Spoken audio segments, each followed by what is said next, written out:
Fundación Libertad y Desarrollo presenta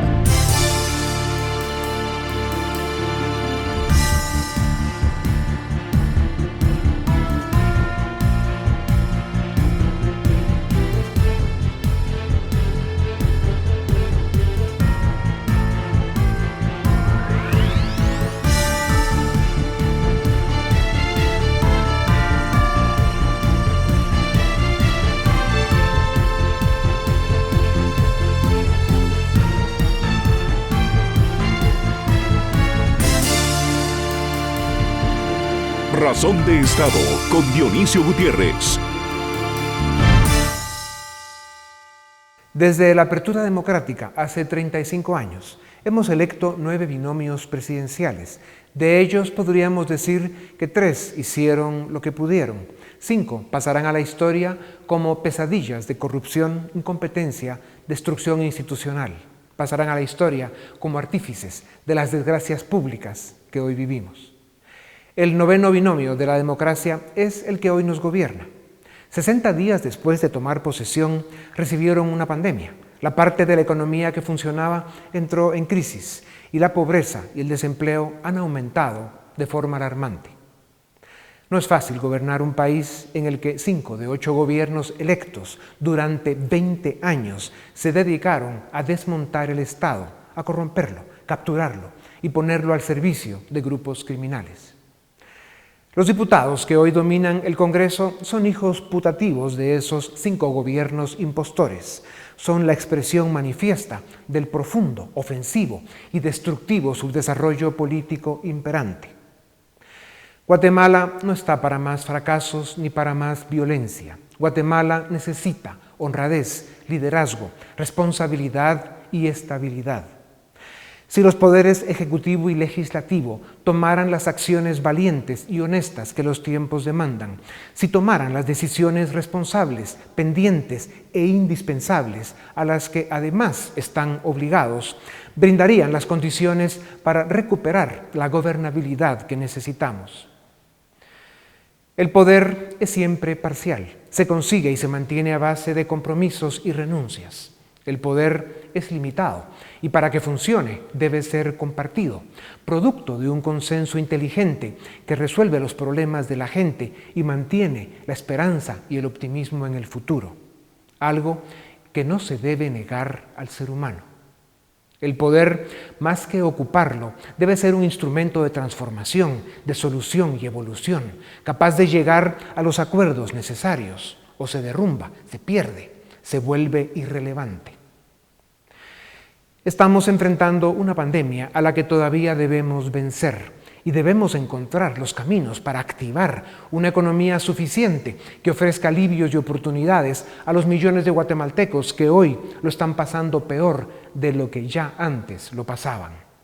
Esto solo es posible en un entorno de estabilidad política y de cumplimiento de las responsabilidades de quienes hoy ostentan el poder. Vivimos tiempos de crisis, de indignación, frustración y desconfianza acumuladas. Guatemala no está para más fracasos ni para más violencia. A Guatemala le debe llegar ya el amanecer, un amanecer que solo puede hacer realidad el ciudadano presente y comprometido.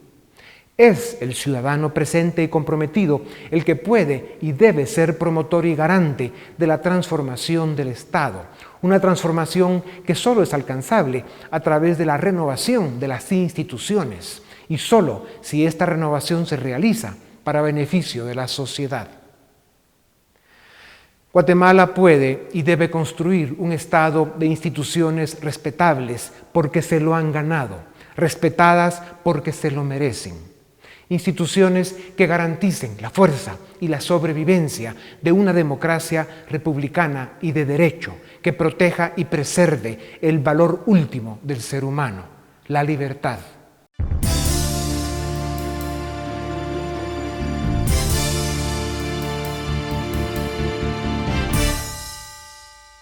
Después de 5 años, la Plaza de la Constitución se llenó otra vez de gritos de protesta, de ciudadanos indignados y cansados de la forma en que los políticos malgobiernan las instituciones de la democracia y malgastan los recursos de la nación.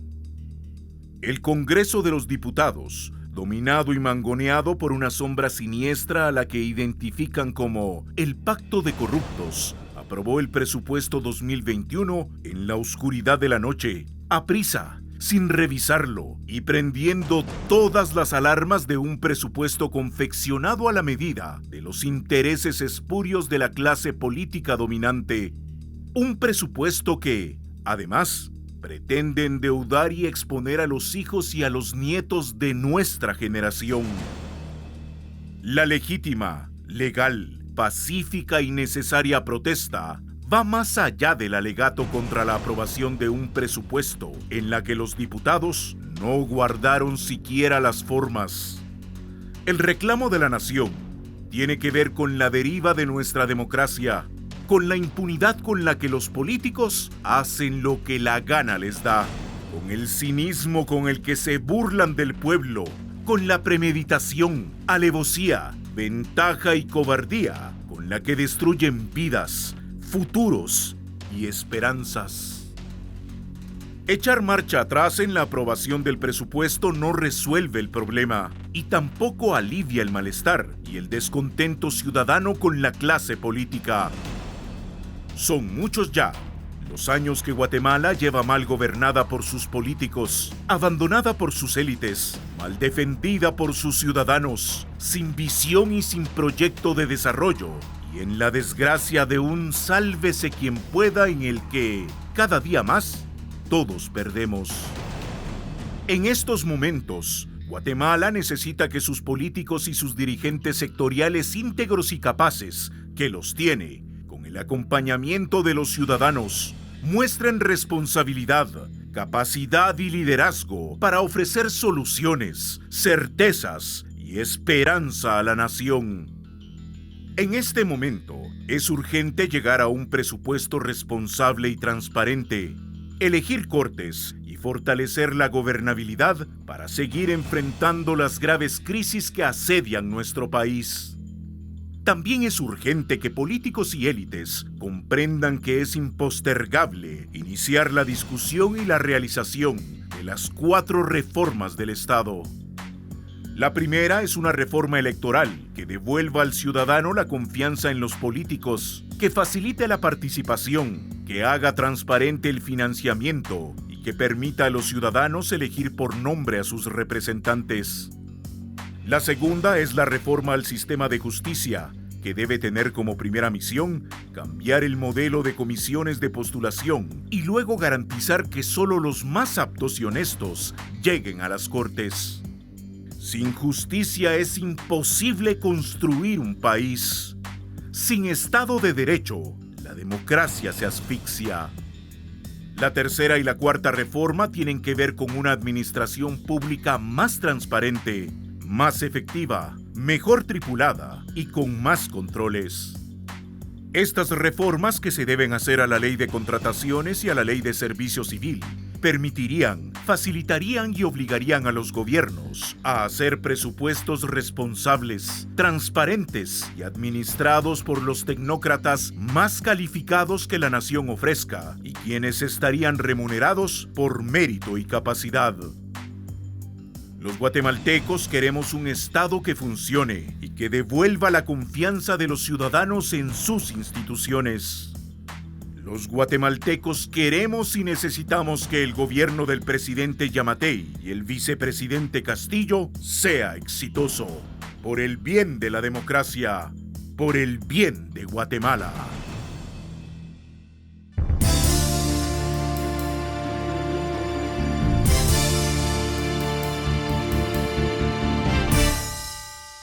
Bienvenidos a Razón de Estado. Tengo el gusto de presentarles al licenciado Luis Fernández Molina, abogado y profesor universitario.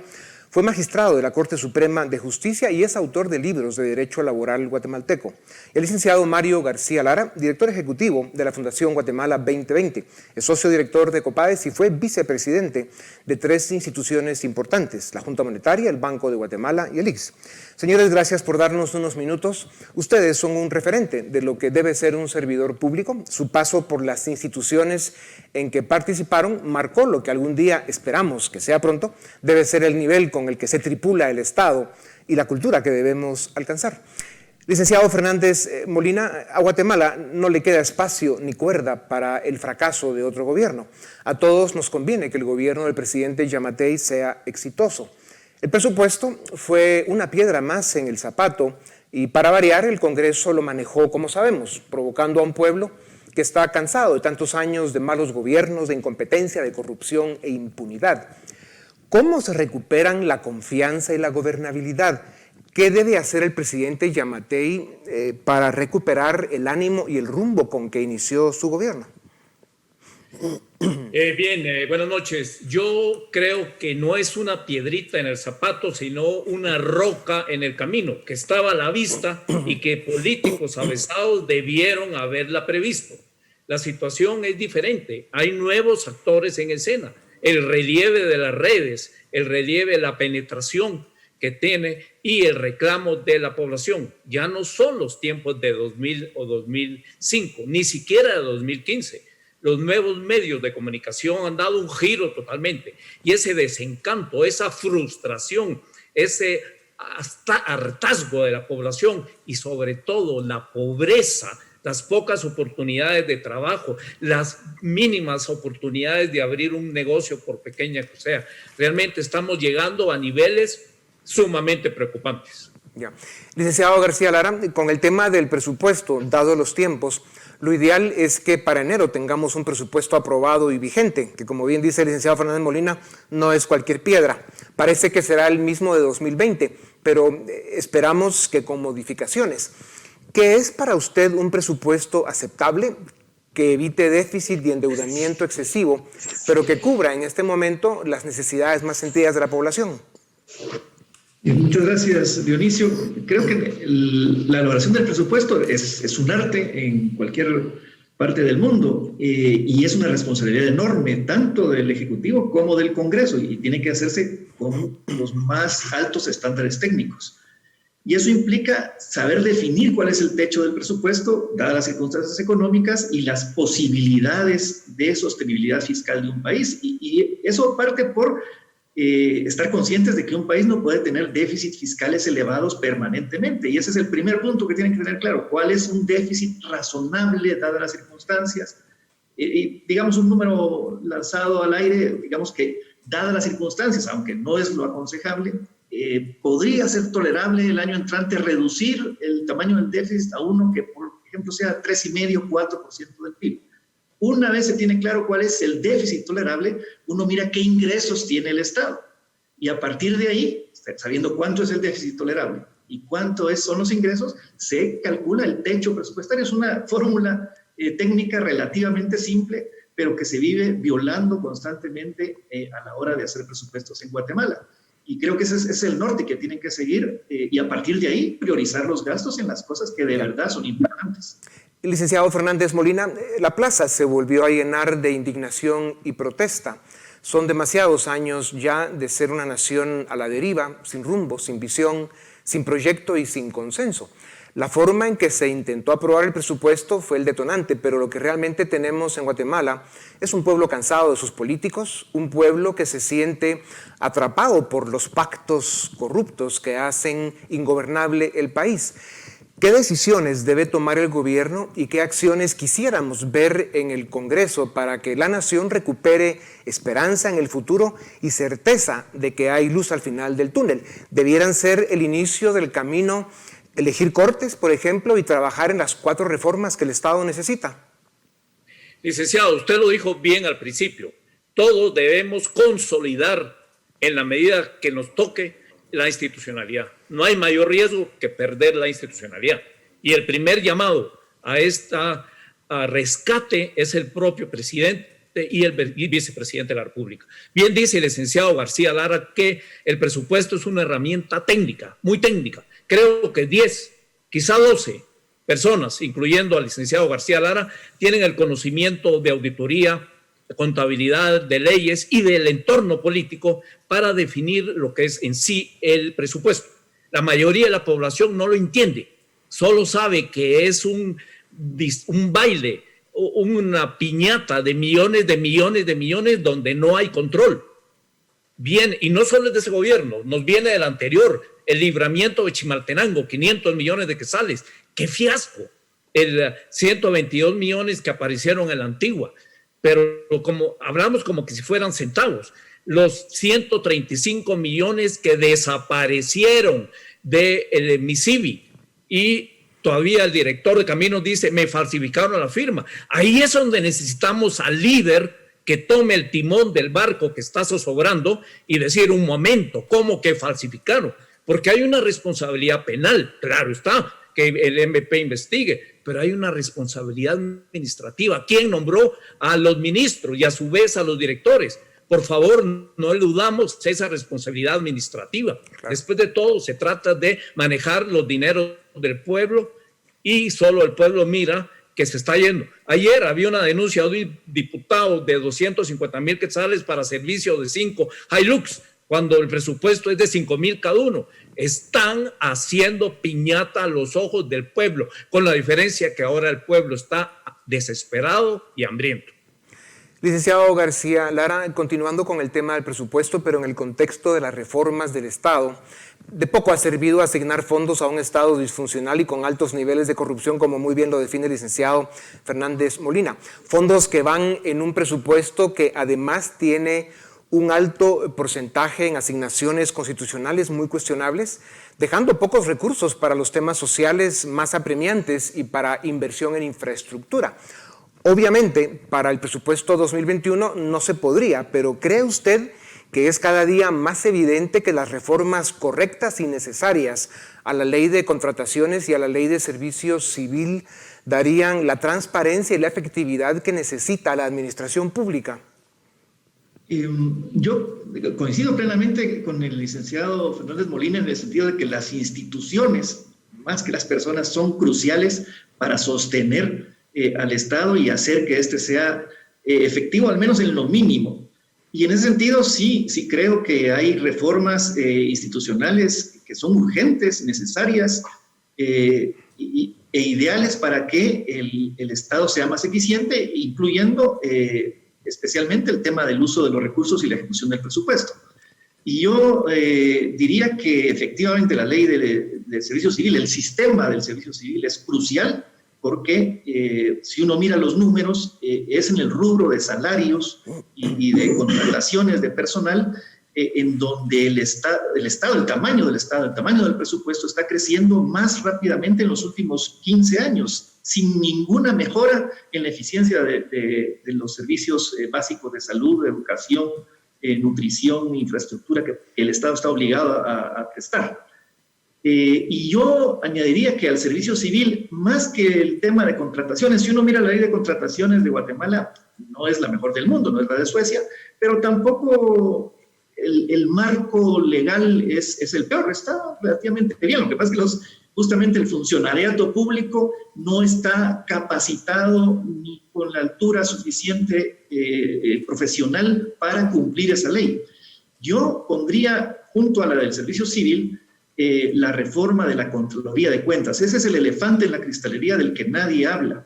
Seguro que como país nos hubiéramos librado de muchos sufrimientos y dolores de cabeza que se han transparentado desde 2015 para acá si tuviésemos una Contraloría que de verdad controla la calidad y la transparencia en el uso de los recursos del Estado. Creo que es una institución crucial que está sumamente débil y sumamente ineficiente, y yo esa reforma, la de la Contraloría, de la que casi nadie habla, la pondría como una prioridad si queremos arreglar la eficacia del Estado en el país. Gracias, licenciado. Licenciado Fernández Molina, si además de hacer las reformas que tienen que ver con la administración del Estado, poner mucha atención en lo que acaba de decir el licenciado García Lara sobre una buena Contraloría de Cuentas de la Nación, una buena ley de contrataciones para el orden administrativo y una ley de servicio civil que atraiga a los mejores de la sociedad para que formen la tecnocracia que el país merece y necesita, y para lograr eficacia y transparencia con los recursos de la nación. Si además de esas dos reformas logramos también reformas respetables y decorosas a la ley electoral y al sistema de justicia, ¿Cree usted, licenciado Fernández Molina, que se lograría la ecuación virtuosa en la que llegan al Estado por elección o contratación los mejores de la sociedad y que seríamos todos parte de un Estado de derecho en el que la ley es igual para todos, pronta y cumplida, y el que la hace la paga? Creo que el reactor nuclear, el corazón de todo el sistema colapsado, está en el sistema electoral. Mientras no nos permitan a los ciudadanos votar por tal o cual persona, sino por listados donde se colocan de primero los caciques y su gente, mientras eso no se rompa, vamos a seguir igual. Porque ellos eligen a los magistrados de la Suprema y de las salas de apelaciones. O sea, desde ahí ya empezamos mal. Si no quitamos ese foco de contaminación que es el sistema electoral. Igualmente, vienen las recomendaciones para puestos, el botín político del servicio público. Se debe reformar, por supuesto. Pero repito, el sistema electoral, y estoy de acuerdo con el licenciado García Lara, en el sentido también de reformar la Contraloría y el Ministerio Público, porque a los pícaros hay que perseguirlos y con buenas pruebas y meterlos a la cárcel. Y eso también conlleva otra de las patas del trípode, un organismo judicial fortalecido, independiente. Al decir independiente, digo alejado de los favores y nombramientos políticos. En esa medida podemos fortalecer, pero valga el comentario, ¿qué pasa? En el presupuesto se le reduce a la mitad el presupuesto del organismo judicial. Vaya ironía, clase de sarcasmo en el que nos ha metido este presupuesto. Licenciado García Lara, ahora viene la parte difícil. ¿Quién promueve las reformas, especialmente la reforma electoral? ¿Quién pone la mesa de discusión? ¿Cómo se llega al consenso sobre esas reformas? Y lo más grave, ¿quién las aprueba? Al Congreso de hoy habría que ponerle presión para que se comporte. Seguramente estamos en este laberinto complicado en el que tiene la responsabilidad de reformar esas instituciones que estamos hablando, que son cruciales para que un país progrese, son las mismas personas a las que menos les interesa esa reforma, porque son creadores de un sistema autodiseñado para medrar del erario público. Por lo tanto, yo creo que el desafío es tremendo para la sociedad, pero eso más bien nos llama a asumir una responsabilidad como ciudadanos, de tratar de enfocarnos en lo importante. Y lo importante es, creo, los temas que hemos tocado aquí. Yo también pongo en la base de todas las reformas la electoral y de partidos políticos. Seguro que es la más importante y la más difícil. Y sobre esa construir la reforma al servicio civil, al sistema de justicia, al sistema de control del gasto público, y a los temas que nos hemos referido antes. Y para eso sí se necesita de una ciudadanía consciente de las prioridades. No nos distraigamos en temas de ideología y en temas de que yo quiero un poquito más de recursos para mi entidad y mi isla que esté bien y los demás que se frieguen. Por un lado. Y por otro, desgraciadamente hay que decirlo, también creo que como guatemaltecos tenemos que recurrir a los ejemplos y, si es posible, al apoyo de la comunidad internacional, porque solitos no estamos pudiendo.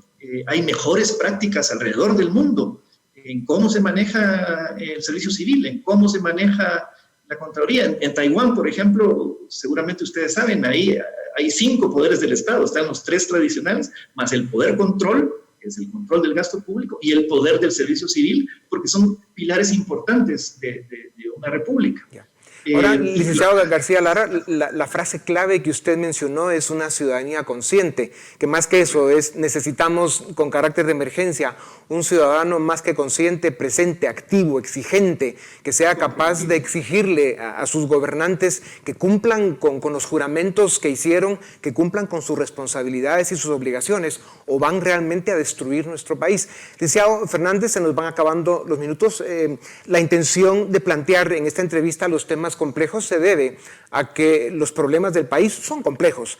El gobierno necesita la ayuda, el apoyo y la presión de quienes pueden y deben ser parte de la solución. El mundo vive una crisis sin precedentes y apenas estamos llegando a la mitad del primer tiempo con la pandemia.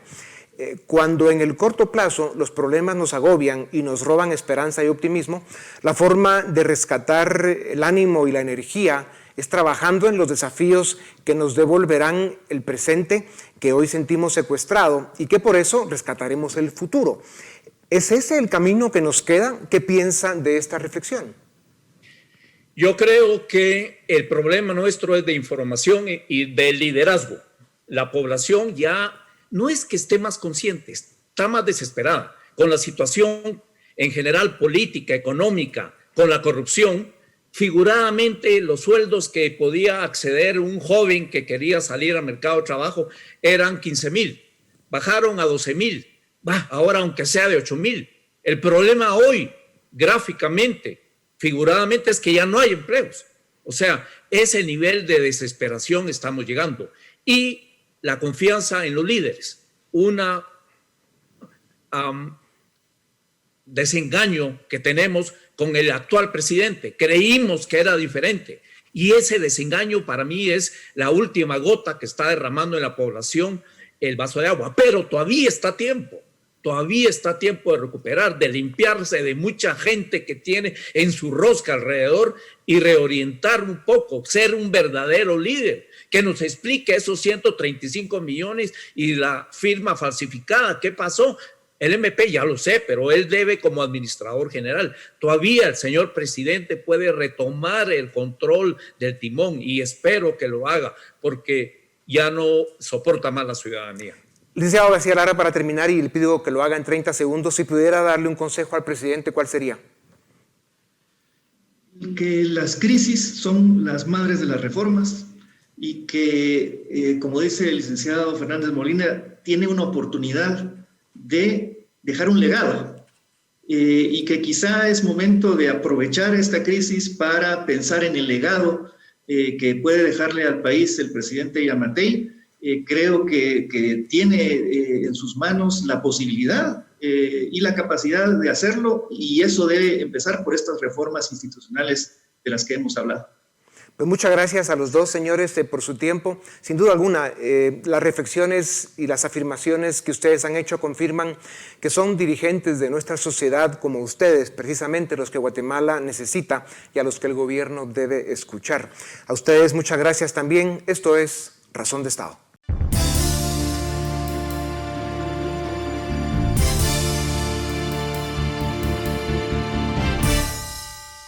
Bienvenidos al debate en Razón de Estado. Hoy vamos a platicar con Philip Chicola, director del área política de la Fundación Libertad y Desarrollo, y Claudia Méndez, periodista del espacio Con Criterio, Radio y TV Con Criterio. Bienvenidos a ambos.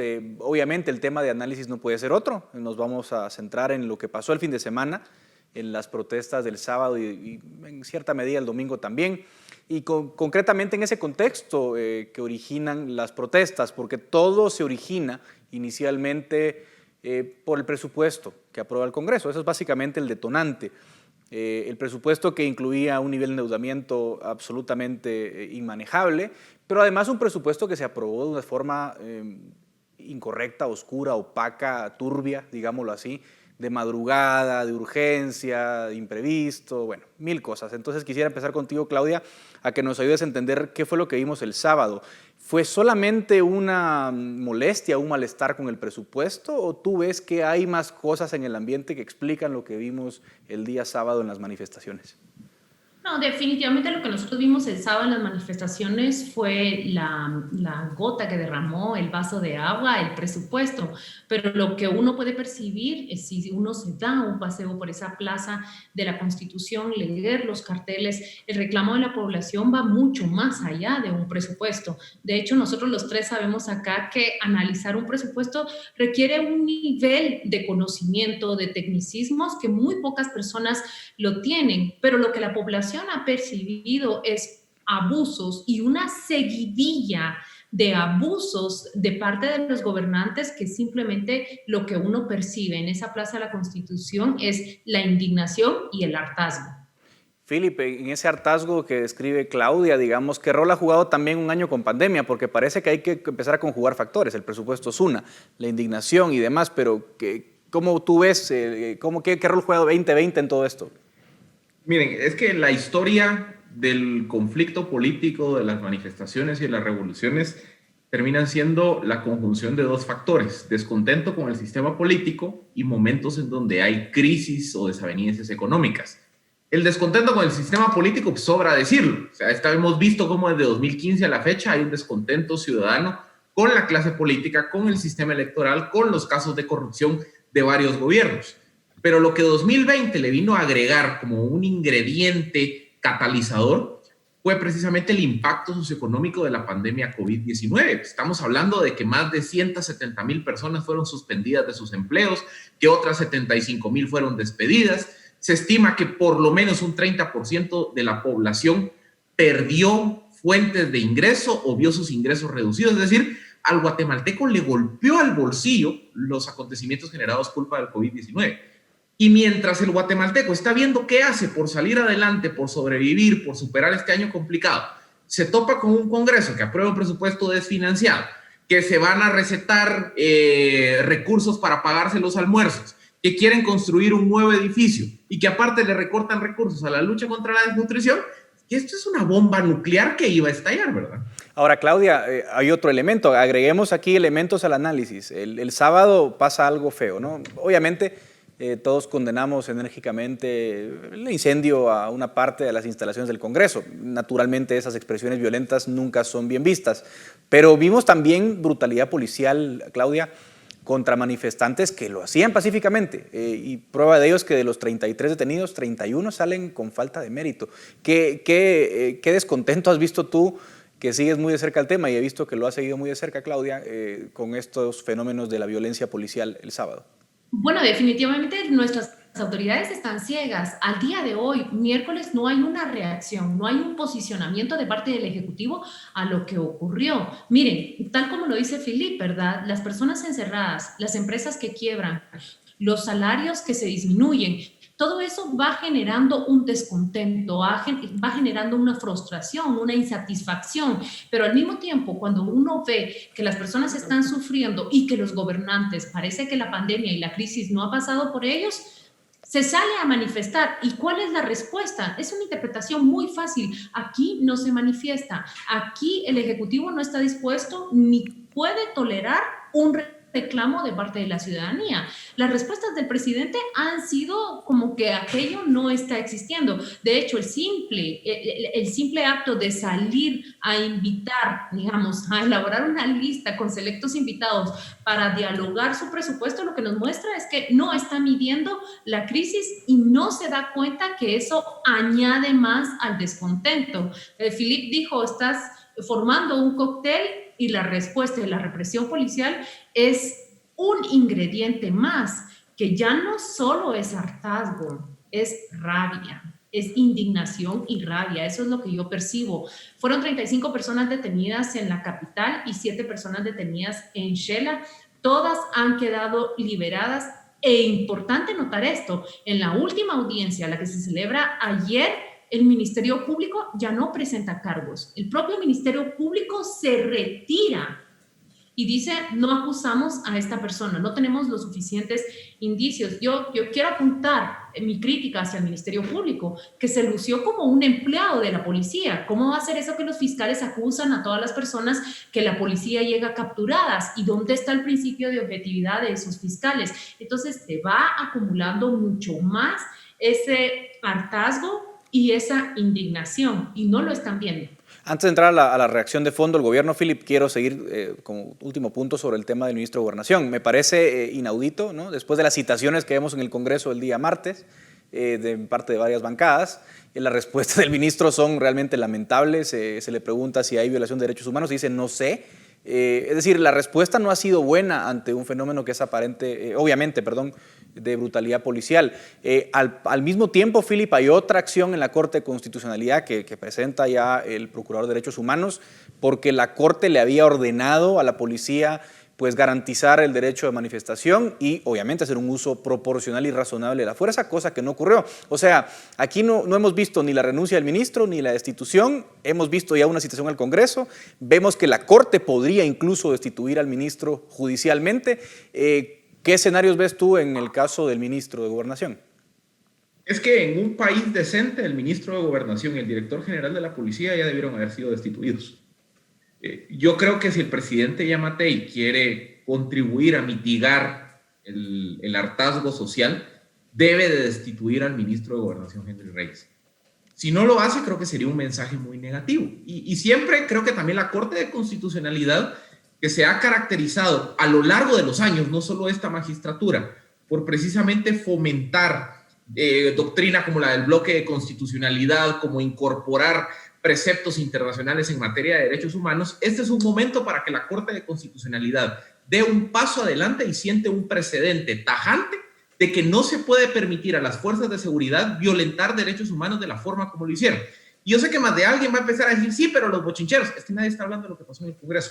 Aquí estamos hablando del uso desmedido de la fuerza contra los manifestantes pacíficos que estaban en la plaza y el uso desmedido de la fuerza contra personas que ni siquiera participaron de las manifestaciones y que estaban saliendo de su trabajo o que se encontraban caminando por la Sexta Avenida. Eso es intolerable en un sistema democrático. Y yo creo que la Corte de Constitucionalidad tiene que dar con lugar la solicitud de debida ejecutoria y proceder a ordenar la inmediata destitución del ministro de Gobernación. Ahora, no nos olvidemos también de otro actor importante. Estamos hablando ahora del ministro de Gobernación, de la acción del presidente, pero vamos a ver el video que saca el Congreso, Claudia. El Congreso no, la Junta Directiva y los jefes de bloque.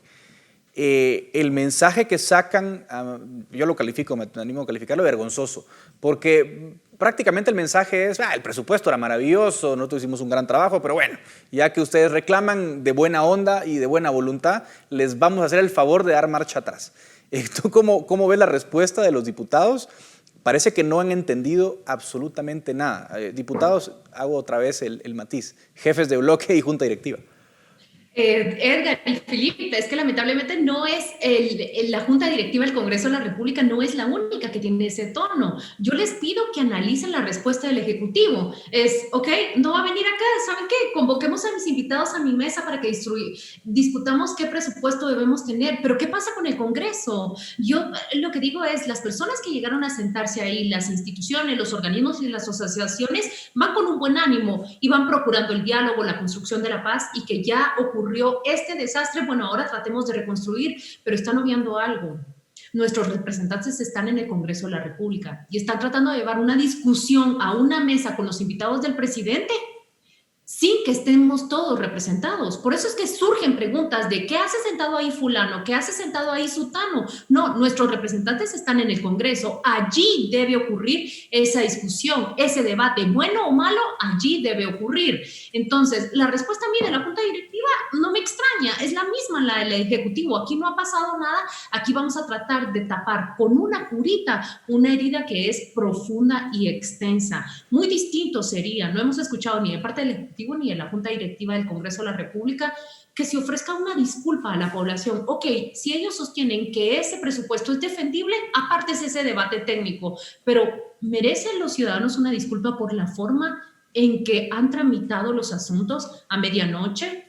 Lecturas veloces, eso ya lo vemos todos los ciudadanos y esa es la gran ventaja de las redes sociales. ¿Merece una disculpa a los ciudadanos por haber tratado así a quienes llegaron a manifestar, a ese chico que está con la bicicleta simplemente en el lugar equivocado y en el momento equivocado y los policías lo agarran delante de nosotros? Hemos visto cómo lo trataron. ¿Alguien ha visto, por favor, la fotografía de Carlos Sebastián, el fotógrafo que fue agredido y que tiene 15 puntos para cerrar su herida? Las personas creen que fue la agresión hacia un periodista, pero en realidad es la agresión hacia todos nosotros, al derecho que nosotros tenemos de saber y de ver lo que ese periodista llegó a documentar en esa manifestación. Entonces, sí es lamentable la respuesta de la Junta Directiva, pero yo agregaría también lamentable la respuesta que da el Ejecutivo. El presidente Alejandro Giammattei no ha dicho, nos equivocamos en este sentido. Lamento mucho que esto haya ocurrido.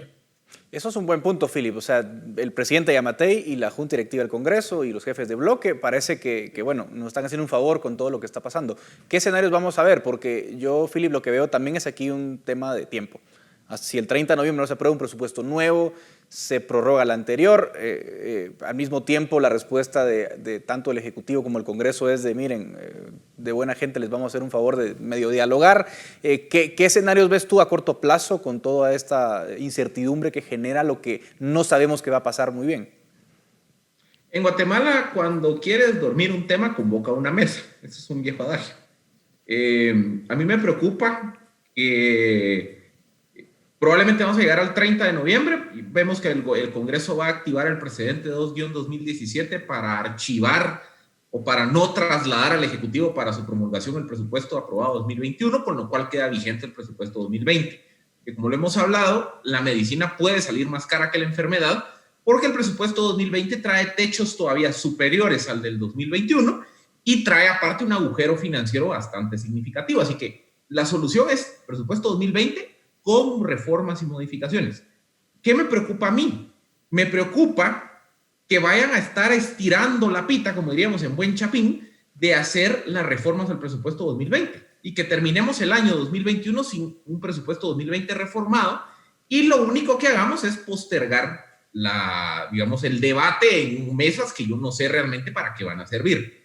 Y número 2, yo creo que el hartazgo social está ahí y se acrecentó a raíz de la represión y del uso excesivo de la fuerza por parte de las fuerzas de seguridad. Me cuesta decir hoy si vamos a ver una plaza muy llena este sábado o los siguientes sábados, porque me cuesta leer al manifestante guatemalteco. O sea, yo lo que no sé es si el manifestante guatemalteco está más enojado o está temeroso de que vuelvan a enfrentar a un contexto de una manifestación con represión policial. Lo que sí puedo decir es que en las siguientes semanas, en los siguientes meses, a mí no me extrañaría que volvamos a ver un episodio de la agenda política nacional siendo nuevamente la aguja que hace estallar la vejiga. Y esa vejiga es el nivel de rechazo social que hoy hay en Guatemala y que solo se ha venido exacerbando en la última semana.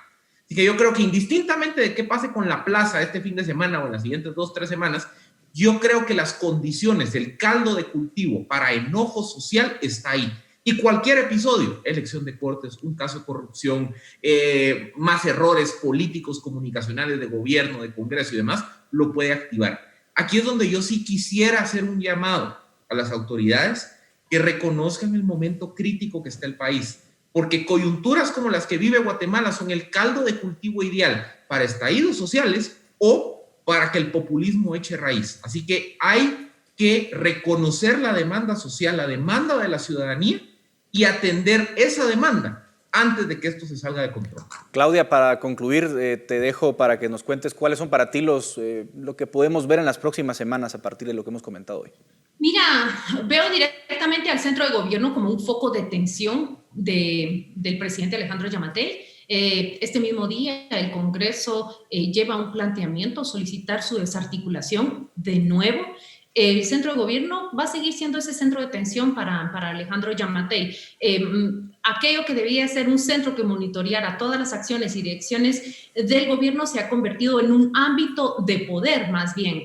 Veo también que la plaza seguirá activa. No necesariamente con la faceta que tenemos aquí en la mente de la fotografía de una plaza de la Constitución viva, pero sí con organizaciones, asociaciones, comunidades que van a concentrarse ante los diferentes palacios municipales del país para plantear un reclamo. La veo así viva. Ya empezó ayer mismo, es que creemos que el sábado fue la última manifestación. El domingo hubo manifestación. Ayer, el lunes, el martes, los representantes de las comunidades de Totonicapán y del pueblo Xinca llegaron también a la plaza central. Entonces, es una plaza que se irá moviendo. No sé si la fotografía será siempre la misma, pero no se va a detener. Y a menos de que el Congreso y el Ejecutivo empiezan a responder a las demandas que están en la mesa, no desde el sábado, sino desde enero, entonces se van a poder disipar y se van a calmar los ánimos. Lo que queremos es democracia, paz y diálogo. Y creo que el Ejecutivo y el Legislativo está en su actitud servirlo. Muchas gracias a ambos, Philip Chicola y Claudia Méndez, por esta interesante conversación. Yo me quedo con ese mensaje también. Creo que los políticos hacen muy mal en no hacer autocrítica, en no darse cuenta de los errores que han cometido y en darse cuenta que está en sus manos, en todo caso, encaminar las cosas, elegir cortes, hacer las reformas de Estado que hay que hacer y demás temas que ya hemos comentado en este espacio. Así que les agradezco muchísimo a ambos por esta conversación y también a la audiencia que nos acompañó durante este debate. Esto fue el debate en Razón de Estado.